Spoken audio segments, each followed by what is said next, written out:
Ribuan anggota Satlinmas Kabupaten Bogor ini mengikuti apel akbar Satlinmas di lapangan sirkuit Sentul, Kecamatan Babakan Madang, Kabupaten Bogor. Pemerintah Kabupaten Bogor akan bekerja sama dengan Komisi Pemilihan Umum untuk pengamanan di setiap tempat pemilihan sementara dengan ikut melibatkan Satlinmas. Selain itu, untuk meningkatkan kinerja Satlinmas, Pemkab Bogor pun telah memberikan intensif sebanyak Rp300.000 per anggota selama 3 bulan sekali. Namun Rp10.000 lainnya masih dalam tahap pendataan. Untuk meningkatkan keamanan nantinya akan dibantu dengan Polri, TNI, dan Satuan Polisi Pamong Praja Kabupaten Bogor.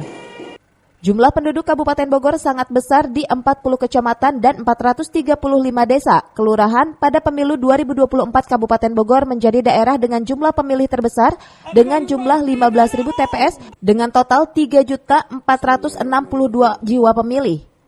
Ada anggarannya ya, anggaran misalnya dari TPS, dari KPU ya, atau itu pasti datanya dari sana. Karena itu di aturannya KPU yang menetapkan bahwa satu TPS itu dijaga oleh 2 Linmas. Nanti KPU lah. Dan kita juga dukung operasional juga. Pak, kedepannya nanti Pak, kedepannya nasib untuk Linmas sendiri akan seperti apa nih Pak? Kami ingin punya Linmas yang presisi ya. Mirip polisi lah. Bajunya dulu, bajunya presisi, seragamnya. Nanti saya lihat seragamnya belum kompak.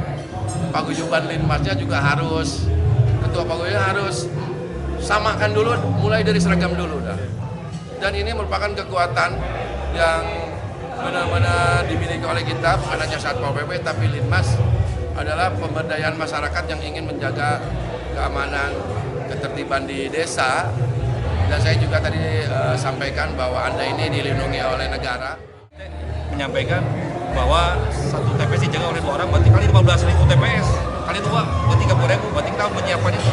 Sekarang baru berapa? 3.000? Kalau sekarang yang resminya itu, yang sudah tercatat, yang mendapat insentif 4.000 untuk 50 orang. 300.000 sebulan. 4.000 untuk 50 orang, 300.000 sebulan. Tapi yang sudah masuk data, per desa tambah 15, ada kurang lebih 10.660. Ada insentif dari desa juga nggak Pak? Yang dari mana? Insentif dari desa, karena kan 300.000. Iya, betul. Itu kan dari kabupaten, yang di desa. Mungkin kalau masing-masing desa ada variasi insentifnya gitu. Ada di atas 1 juta juga gitu. Itu hanya standarnya dari pemerintah daerah, ADD, sebesar dari pemerintah. Tapi kalau nanti dari desa ada lagi yang bijak. PLT Bupati Bogor berpesan agar anggota Satlinmas menjaga netralitas dan tidak memihak salah satu pasangan calon presiden atau wakil presiden dan calon legislatif. Dari Cibinong, Kabupaten Bogor, Suhanda Abrizi melaporkan.